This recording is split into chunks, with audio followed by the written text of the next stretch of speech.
नमस्कार सर्वांना, स्वागत आहे सर्वांचं ओवीज किचनमध्ये। आज बनवले आहेत मी रव्यापासून मस्त खमंग असे डोसे।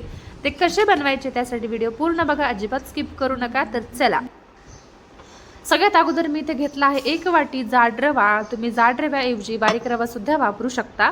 इथे मी 1 वाटी जाड रवा घेतला आहे आणि त्याचबरोबर अर्धी वाटी बेसन पीठ घेतला आहे। आता मी त्याच्यामध्ये घालून घेणार आहे 1 वाटी दही। तुम्ही दह्याऐवजी ताक सुद्धा घालून घेऊ शकता।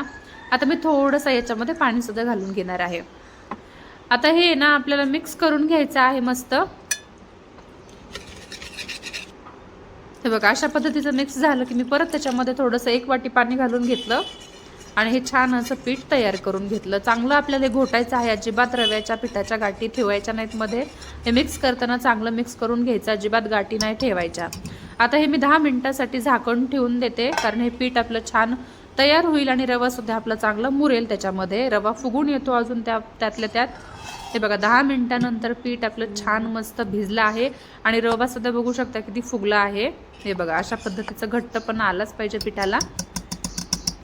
मस्त झालंय। आता मी ना हे मिक्सरमधून ना एक वेळेस सगळं हे फिरून घेते पीठ, हे जेणेकरून अजून छान आपल्याला पीठ हे तयार होईल, आपलं बारीकपणा येईल पिठाला चांगला, कारण आपला जाड रवा असल्यामुळे हे अजून फुगून आलेलं आहे। तर मी एकदा ह्याला फिरून घेते मिक्सरमधनं।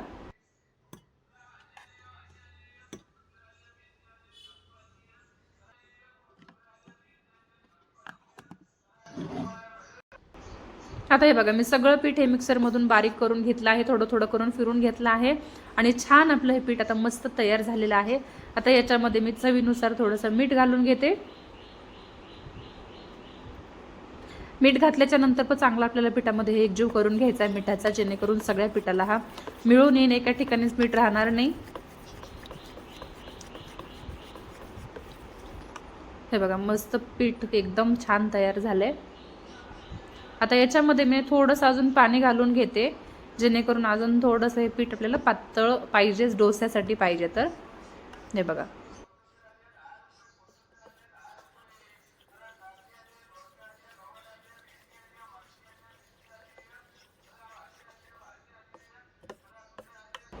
डोशासाठी हे बघा, अशी आपल्याला कन्सिस्टन्सी ठेवायची आहे पिठाची।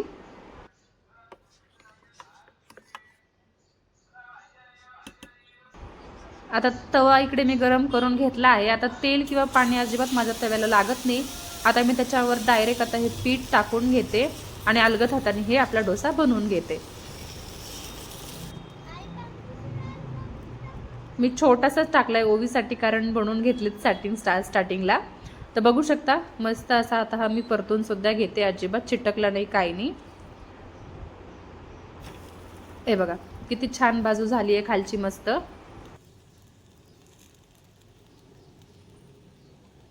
आता याच्यावरती ना मी तूप घालून घेते थोडंसं, बटर ऐवजी। जर तुमच्याकडे बटर अवेलेबल असेल तर तुम्ही बटर सुद्धा ह्याच्यावरती लावू शकता, पण इथे मी ओवीसाठी बनवले त्याच्यासाठी मी थोडंसं याच्यावर तूप घालून घेतलंय।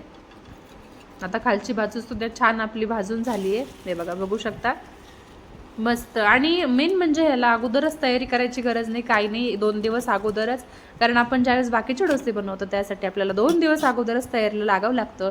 हे फक्त 10 मिनिटांमध्ये आपल्याला तयारी न करता आहे, आपल्याला 10 मिनिटांमध्ये आपले मस्त डोसे तयार होतात आणि खूप छान असे क्रिस्पी सुद्धा, इतके मस्त झाले डोसे हे आपले।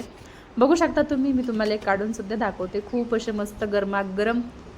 हे बघा, कुठलीही पूर्वतयारी न करता आपण 10 ते 15 मिनिटांमध्ये आपण हे लगेच्या लगे नाश्त्यासाठी बनवू शकतो। बघू शकता। रेसिपी आवडली असेल तर नक्कीच लाईक, शेअर, सबस्क्राईब करायला विसरू नका। थँक्यू।